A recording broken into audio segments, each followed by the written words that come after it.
Pessoal, boa tarde. Essa turma de prática 5, né, eu tenho visto que os alunos não estão acompanhando a aula ao vivo aqui, né, mas por outro lado eu vejo no canal lá que vocês têm assistido, né, as aulas pelo meu canal do YouTube lá, através das postagens dos links das aulas gravadas que são postados no AVA, né. Então tá. Boa tarde, Diana. Tudo bem? Acabei de falar aqui que professor. Que essa turma, eu tenho visto que o pessoal não está participando ao vivo, mas eu tenho visto que eles veem lá o vídeo postado depois, sabe? Porque no meu canal do YouTube lá dá para ver as visualizações. E dessa turma tem as visualizações de acordo mesmo com o número de alunos. Eu não sei se você, né, chegou a pegar lá o enunciado da contestação. Você viu lá? Professor, eu peguei uma que me enviaram no e-mail, né? Porque eu não estava conseguindo ter o acesso no AVA. Aí eu troquei meu e-mail do AVA, a senha lá, porque a senha estava errada. E agora eu estou conseguindo entrar no AVA. Entendi. Beleza. Hoje, né, a gente vai fazer a correção da contestação, né? Eu primeiro passei uma petição inicial, né? Aí eu ensinei aqui a elaboração da petição inicial, nós trabalhamos aqui na elaboração da petição inicial. Depois, na outra aula, a gente corrigiu a inicial, né? Depois nós trabalhamos com a contestação, dando continuidade a essa petição inicial. E agora, hoje, a gente vai fazer a correção aí dessa contestação, né? Essa peça está sendo entregue na próxima semana, né, pelo AVA, e tem a petição inicial também, que é para entregar pelo AVA, né? A petição inicial, inclusive, eu já até postei lá o padrão de resposta dela. A petição inicial foi que o senhor fez a correção dela na outra aula, não foi? Isso, exatamente. Então, vamos lá, né, vamos trabalhar aqui em cima da contestação hoje. Como foi dito lá na aula anterior, a contestação, assim, na minha opinião, né, como professor, até mesmo como pessoa e como profissional, eu acho que é uma peça mais difícil de ser feita do que a petição inicial, né? Porque é uma peça que exige aí do operador do direito, no caso do advogado, né, uma análise bem detalhada da petição inicial, dos documentos que constam lá na petição inicial, do direito que foi invocado lá na petição inicial, se o direito está certinho, né, se o direito está bem atrelado aos fatos, se há prova, né, daquele direito que está sendo invocado. E, obviamente, para fazer a contestação é necessário também uma conversa, né, com o cliente, para o cliente informar ali a versão dos fatos segundo ele, né? E igual no nosso caso, como a gente está trabalhando aqui com um acidente de trânsito, eu até falei isso quando eu fui na aula da petição inicial. Quando estes casos de acidente de trânsito, se não der acordo lá no momento do acidente, é muito difícil dar acordo na justiça, né? Porque, assim, acidente de trânsito realmente, em regra, né, a experiência, pelo menos prática, que eu tenho desse tipo de ação é de que não dá acordo, porque realmente cada parte acha ali que está certa e pronto, né? Então, dito isso, né, a gente vai aí ponto a ponto na elaboração da contestação. Primeira questão, primeiro ponto, o que a gente tem que colocar na contestação é o endereçamento da peça. No caso da contestação, isso aí fica até mais fácil, né? Por quê? Porque o requerido, geralmente não, né? 100% dos casos, ele já chega no escritório de advocacia com a cópia da petição inicial, né? Ele fala, olha, eu recebi essa petição inicial, essa citação, né, desse processo e estou aqui com a cópia da petição inicial. Aí, na petição inicial, com mais os documentos ali, o mandado e tudo, é possível, né, verificar para qual juízo aquela peça ali foi distribuída. Então, aqui no nosso caso, o acidente foi na comarca de Unai, a gente já trabalhou na petição inicial que a ação seria proposta na comarca de Unai, né?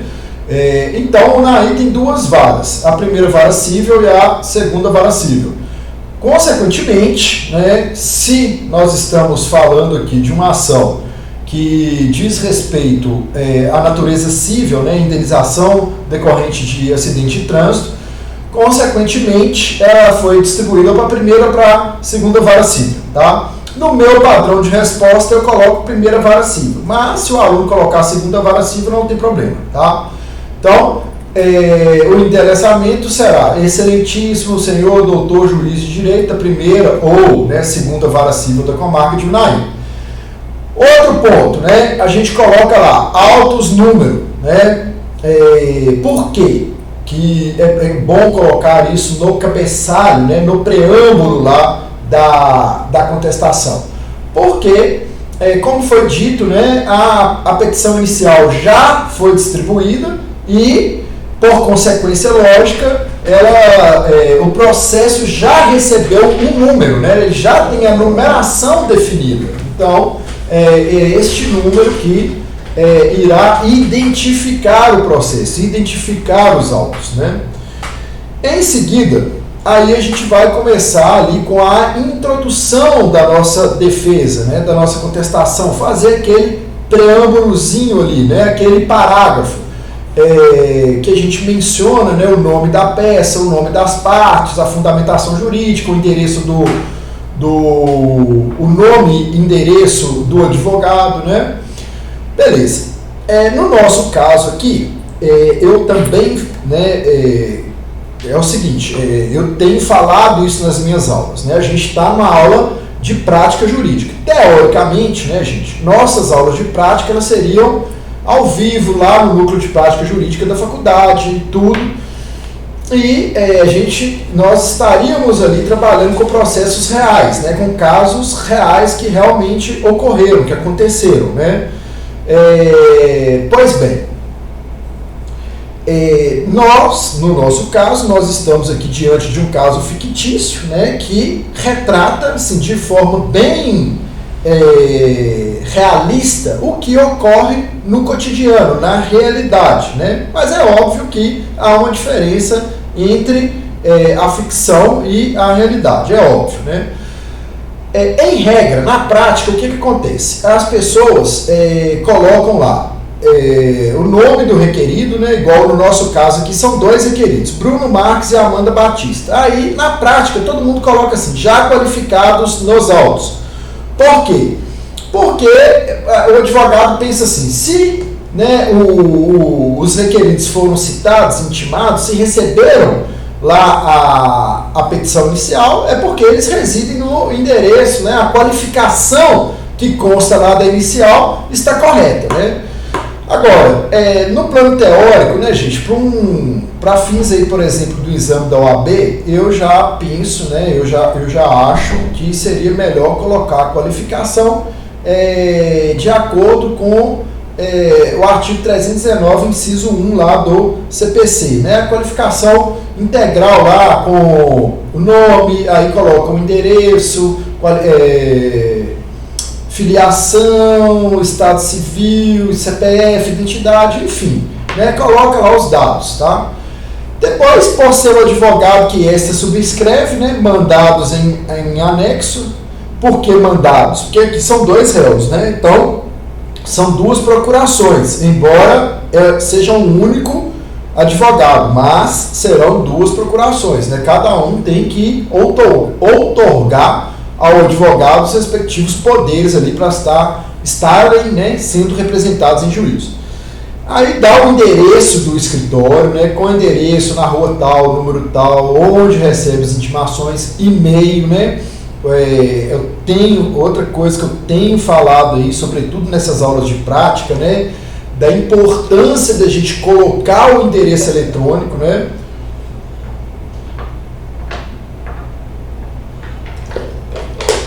da importância da gente mencionar o endereço eletrônico do advogado. Por quê? Porque, sobretudo aí com essa questão da pandemia, muitos atos, né, têm sido realizados através do meio virtual. E, às vezes, eles enviam, né, a justiça tem enviado o link aí para o e-mail do advogado. Aí envia o link, né, e fala, ó, audiência virtual tal dia, tal hora, o senhor acessa esse link, né, para a gente entrar no ambiente virtual.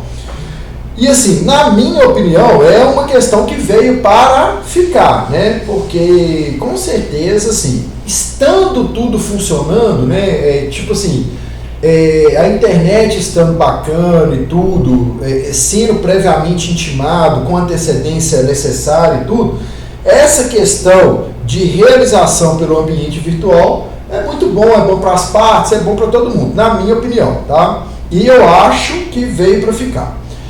Em seguida vem a presença de Vossa Excelência apresentar contestação acumulada com reconvenção, né? Por que é contestação acumulada com reconvenção, gente? Quando, né, nós estávamos lá na parte de elaboração dessa peça, nós chegamos à conclusão lá que, pelo enunciado, ou seja, pela narrativa fática que os requeridos trouxe ao nosso escritório, né, ao escritório do respectivo advogado / aluno, né, havia ali uma possibilidade de fazer uma reconvenção que nada mais é do que um pedido contraposto, né? Então, na mesma peça, né, percebam, na mesma peça, nós estamos fazendo a defesa, né, nós estamos defendendo os requeridos e nós estamos fazendo um ataque, né, ou seja, os fatos que estão narrados na inicial não condizem com a realidade, defesa. Além disso, né, quem deu causa ao acidente foi ela, ou seja, ataque, né?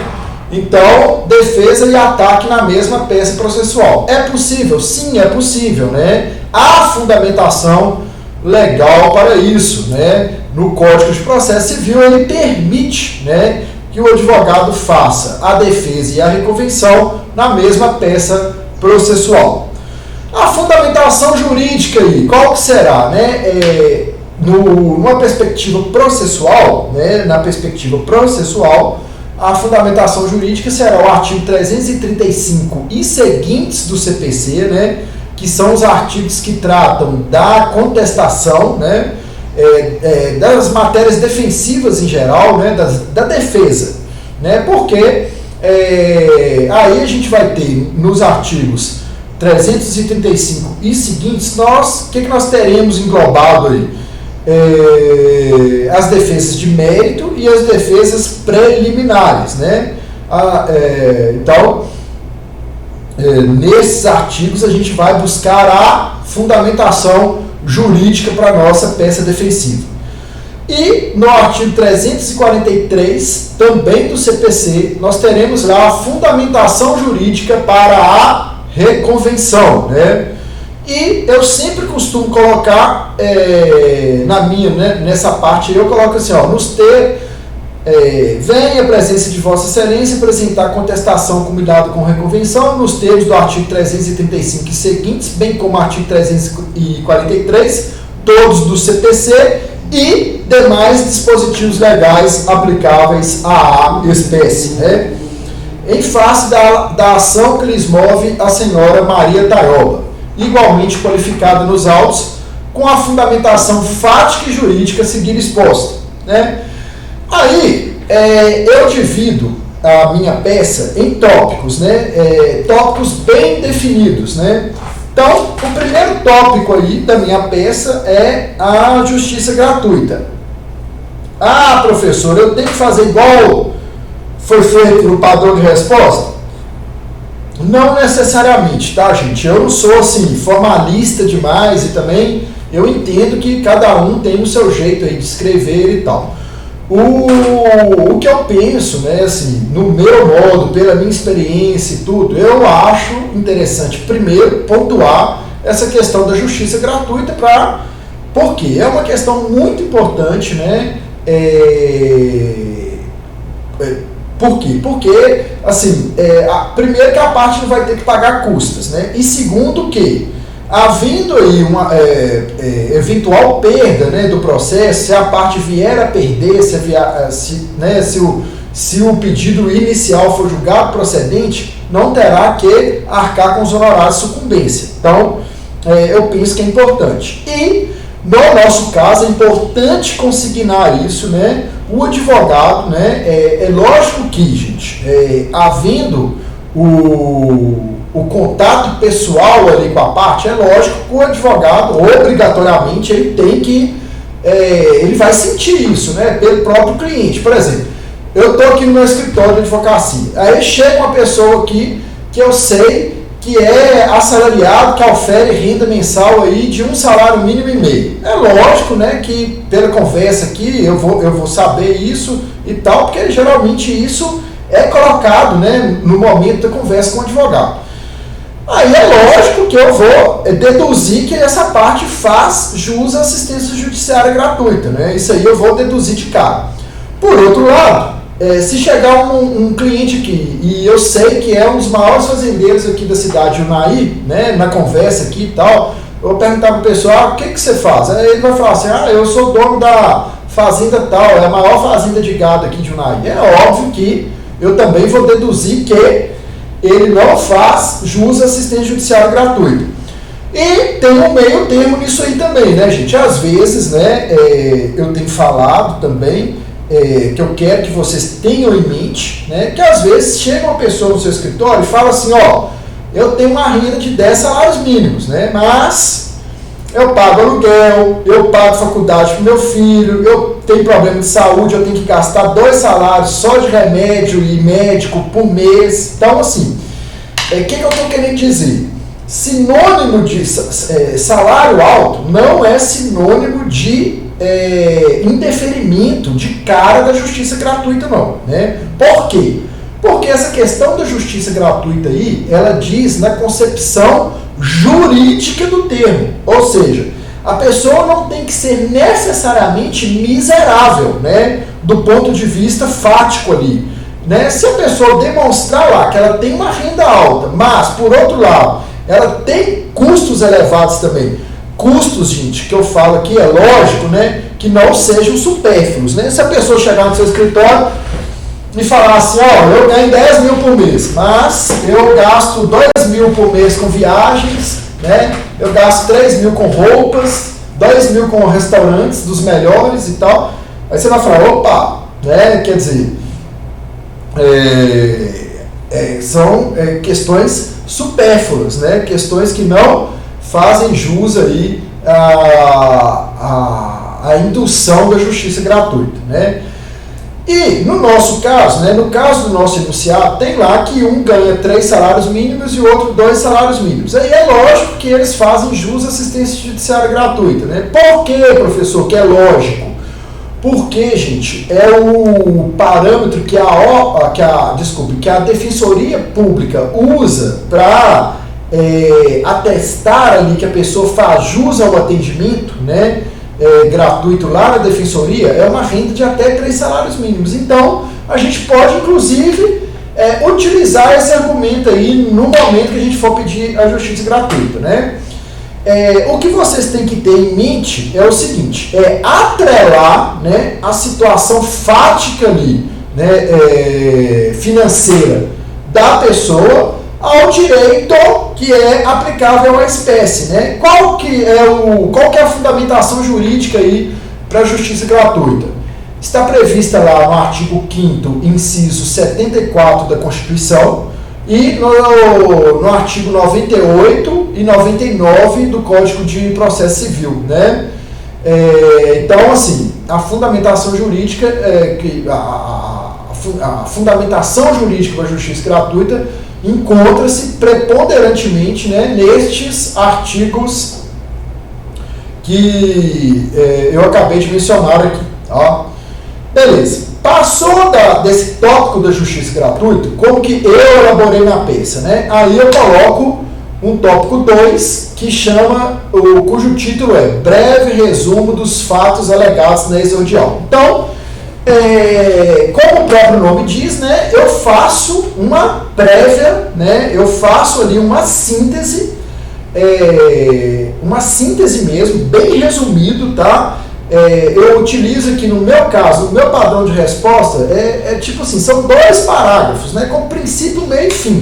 Um primeiro parágrafo mais longo, né, que eu uso os verbos, eu começo as frases com os verbos. Aduzo a parte autora que no dia 5 de junho de 2020 transitava com seu veículo pela rua tal, quando foi atingida pelo automóvel dirigido pelo requerido tal, de propriedade da requerida tal, né? Percebam, né? Eu não uso assim de palavras, de adjetivos, né, que possam vir a prejudicar o meu cliente, né? Então eu não vou colocar aqui nesse breve resumo dos fatos aduzo a parte autora que foi violentamente atingida, por exemplo. Lógico que não, né? Eu não vou usar esses termos que podem induzir aí o julgador a pensar assim, se ela foi atingida violentamente é porque ele estava correndo, né? E isso cabe à parte autora colocar na narrativa dela. O requerido não, o requerido tem que tentar desconstituir isso. Então coloca de forma bem resumida ali, né? Aduz, alega, assevera e tal. E eu termino assim. Ocorre, entretanto, que conforme será demonstrado, os fatos não se deram nos termos narrados na exordial, tá? Beleza. No meu terceiro tópico, eu coloco da realidade dos fatos, né? Nessa realidade dos fatos, gente, o que eu vou fazer? Eu vou mencionar aí os fatos de forma bem reduzida, né? Aquilo que é incontroverso, né? E a gente viu também no dia da elaboração lá da contestação, no dia que a gente pegou lá para analisar o enunciado da contestação, a gente viu lá, né, nós discutimos na aula, foi a questão de sabermos fixar, né, os pontos incontroversos e os pontos controversos, né? Por que é importante isso? Porque ponto incontroverso, eles não serão objetos de impugnação na contestação, eles não serão impugnados, né? Então, pronto, acabou, aconteceu desse jeito, não tem como negar, é isso aí, beleza. Agora, os pontos controversos, a gente viu que, ponto a ponto, eles devem ser impugnados sob pena de se tornarem controversos, né? Então, tem um princípio, né, que é o princípio da concentração da defesa, né?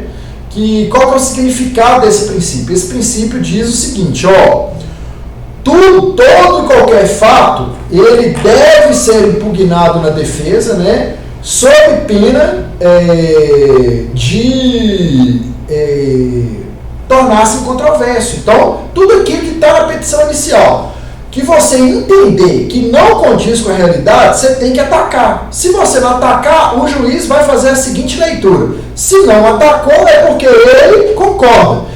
Isso não é necessariamente uma regra, né? Porque eu também já expliquei sobre isso, já falei sobre isso, porque às vezes podem haver fatos ali na inicial que não estão devidamente comprovados e, mesmo no caso de revelia, o juiz pode julgar improcedente o pedido inicial, né?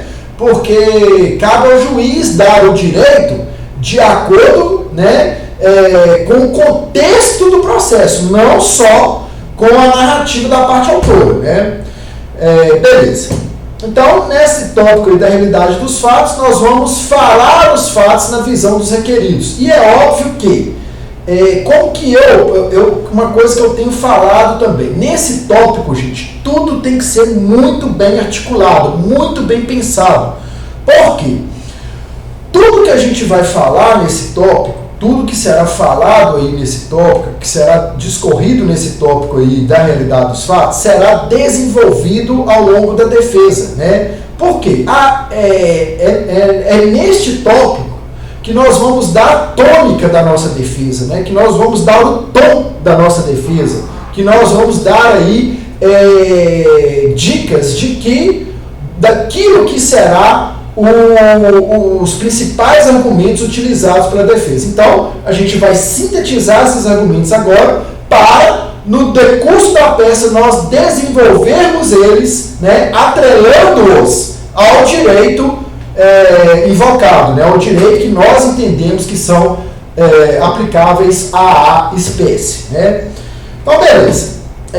Feito aí esse tópico da realidade dos fatos, aí vai ser um tópico um pouco maior, né? Vai ter um maior desenvolvimento, mas também não é extenso demais, né? É uma redação com princípio, meio e fim, né? Uma narrativa nesse sentido. Beleza. Passou desse tópico aí a gente já vai começar a fundamentação jurídica da nossa peça, né? A fundamentação jurídica propriamente dita, né? Primeira questão, por força lá do artigo 337 do CPC, né? Na defesa, a primeira questão que a gente vai fazer, que a gente vai utilizar, são as preliminares, né? Aí a gente tem que analisar. Há preliminares, né, para serem suscitadas, para serem trazidas aos autos, né? No nosso caso, professor, como que eu faço a análise da preliminar? Isso vocês já deveriam ter aprendido lá no curso de processo, né? As preliminares, elas estão previstas lá no artigo 337 do CPC, né? E lá tem lá um rol, eu acho que são 11, né? 11 preliminares que podem ser suscitadas. Aqui, no nosso caso, nós vimos, a gente enxergou no dia da contestação, que nós estávamos discutindo lá, duas preliminares, né? Que foi a preliminar da concessão do benefício da gratuidade de justiça, né? Da hipossuficiência não comprovada da parte autora, e uma outra preliminar aí seria em relação à impugnação ao valor da causa, né? Essa impugnação ao valor da causa, por quê? Porque como a gente vai contestar o valor do orçamento do dano material para o conserto do veículo, e também nós vamos questionar o valor que ela está pretendendo receber como dano moral, né? Consequentemente, nós vamos atacar aí essas duas questões, né? Então, da indevida concessão do benefício da gratuidade da justiça, por quê? Porque o requerido trouxe aos autos lá que a parte autora era casada com um dos maiores comerciantes da cidade de Unai, né? Aí a gente vai atrelar estes fatos que nos foram trazidos pelo direito invocado. E o direito que se aplica a isso aí está lá no artigo 100 do CPC, tá? Depois nós vamos impugnar o valor da causa, né? Também, beleza. Feitas as preliminares, a gente passa para a defesa de mérito, né? Na defesa de mérito, a gente vai atacar ponto a ponto aquilo que a gente entende como sendo controverso da petição inicial, né? Então, eu também, né, gente, como que eu gosto de fazer? Não só por uma questão didática, né? Porque, assim, como na minha posição aqui como professor, eu gosto de trazer essa questão bem aí delimitada, né? Eu gosto de fazer ponto a ponto essa questão do dano material, né? Então, como que eu faço? Eu coloco ponto a ponto do dano material, não, desculpa, da defesa de mérito. O primeiro ponto que eu coloco na minha defesa de mérito é o dano material, conserto do veículo. Nós, né, no dia que nós estávamos fazendo lá, no dia da elaboração da contestação, que nós lemos o enunciado, nós chegamos à conclusão que o dano o que foi trazido lá pelos requeridos, que o conserto do veículo, o valor, né, que ela deu lá para falar que houve prejuízo do dano material, do conserto do veículo, não estava condizente com a realidade do acidente ali. Então, é uma questão que será objeto de impugnação. Aí eu coloco essa questão do conserto do veículo. Como que eu vou atacar isso? Pelos orçamentos, vou falar que eu fiz orçamentos, que o boletim de ocorrência fala lá as peças que foram estragadas, que não há peças, que as peças que eles informam no inicial que foram estragadas não condiz lá com o boletim de ocorrência e tal, então, enfim, né? Com esses elementos aí. Depois, excesso de velocidade não comprovado, né? Necessidade de prova pericial, velocidade compatível para a via. Vai ser o título aí do meu segundo tópico na defesa de mérito, né? Por quê? Também vou atacar essa argumentação que está na inicial, que diz que eu estava com a velocidade incompatível para a via, né?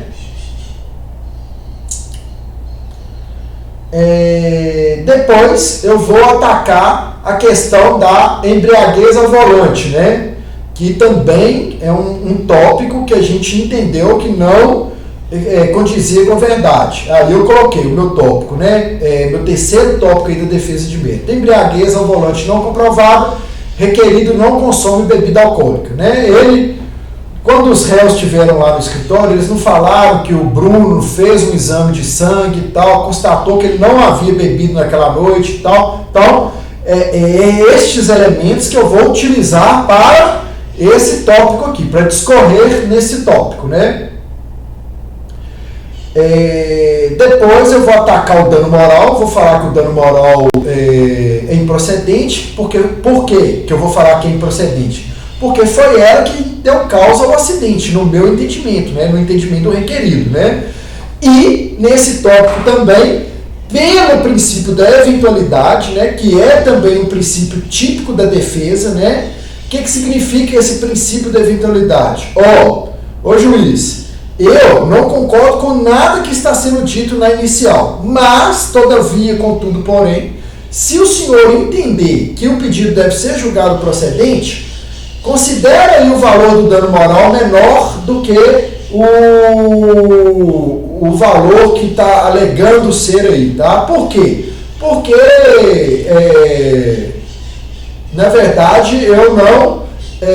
porque, na verdade, esse valor está muito elevado. Aí eu vou trazer jurisprudência, né? Eu vou demonstrar que o valor do dano moral está muito alto para o caso interno. Vou falar que deve ser reduzido, né?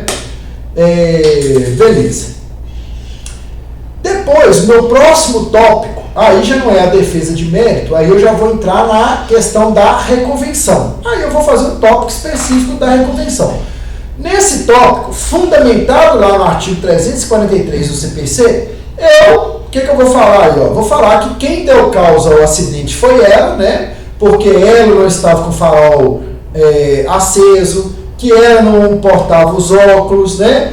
Quer dizer, eu vou utilizar daqueles elementos que foram trazidos pelos requeridos do meu escritório de advocacia para discorrer nesse tópico aí. Aí eu vou dar a tônica nesse sentido, né?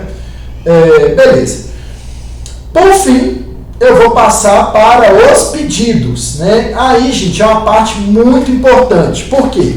Eu vejo, sobretudo aí nas aulas de prática, agora com essa questão da pandemia, que eu tenho analisado aí as peças, né, que os alunos têm trago para a gente,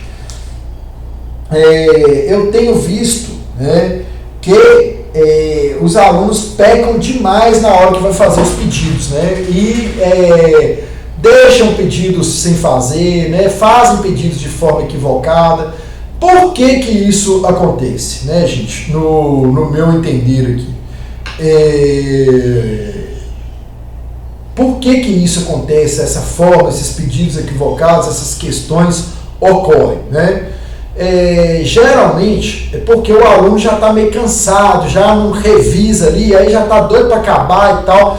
E não é por aí, gente, né? Tem que ter calma, né? Tem que ter tranquilidade e fazer uma revisão ali da peça. Por que eu falo revisão da peça?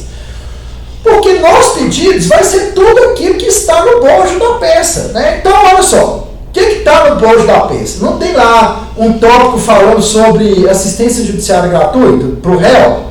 Então, vai estar nos pedidos, né? Não tem um tópico lá, falando da preliminar lá, da assistência judiciária gratuita, ela não faz jus? Tem. Então, tem que estar no pedido. Tem um tópico lá que fala que o valor da causa não está correto? Tem. Então, esse tópico tem que estar nos pedidos, né? Outra questão, não está questionando tudo que está no inicial? Está questionando tudo. Então, tem procedência total dos pedidos iniciais. E outra coisa, né, também que a gente tem que colocar, invocando aí esse princípio da eventualidade, a gente vai colocar, eventualmente, né, na remota hipótese de procedência da ação, seja o dano material reduzido, né, e o valor de salário mínimo também reduzido. Depois, a gente não fez lá o pedido da reconvenção? Fizemos. Então, a gente vai também ter esse pedido da reconvenção. Vai pedir a condenação da parte autora nos ônus da sucumbência e vamos pedir também o cancelamento da audiência designada. Por quê? Porque os requeridos informaram lá no seu escritório, isso está anunciado, eu coloquei isso de maldade mesmo, para vocês já irem pegando essa maldade, né, de ler tudo e dar um raciocínio jurídico para tudo. Por quê? Hoje em dia é obrigatório dizer se quer ou não a audiência de conciliação. Se o requerido está falando com você que não quer, e se é obrigatório, aí você vai colocar nos pedidos lá que quer o cancelamento, porque não há a mínima possibilidade de fazer um acordo, né? E pronto, gente, a peça está finalizada, tá bom? Então, é isso aí. Espero que, né, vocês consigam fazer uma peça bem bacana, né, condizente aí com tudo que foi dito, tá? E é isso, tá?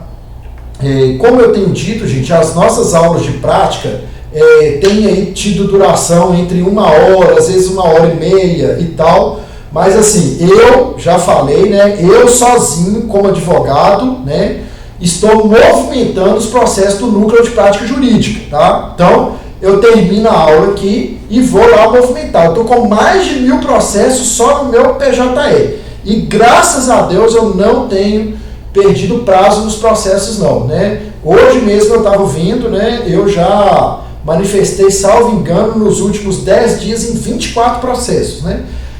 Tem processo que você manifesta ali no mínimo hoje em dia, para manifestar no processo de PJE é 15 a 20 minutos, tá? No mínimo, né? Tem processo que a gente vai gastar o mínimo. Tem processo que você gasta até 2, até 3 horas, eu já gastei no único processo do núcleo de prática jurídica, porque é mais complexo, você tem que ler um monte de coisa, você tem que elaborar e tal, tá? Então é isso aí. Tem alguma dúvida, Diana? Quer fazer alguma pergunta? Não, professor, não tem não. Hoje eu vou dar uma olhada no material que está no AVA e já vou dar uma iniciada também. Isso aí, beleza. Faz lá, faz o levantamento, entrega lá, manda tudo para ir resolvendo, tá bom? Não, tá bom então. Então tá bom, um abraço, fica com Deus, viu?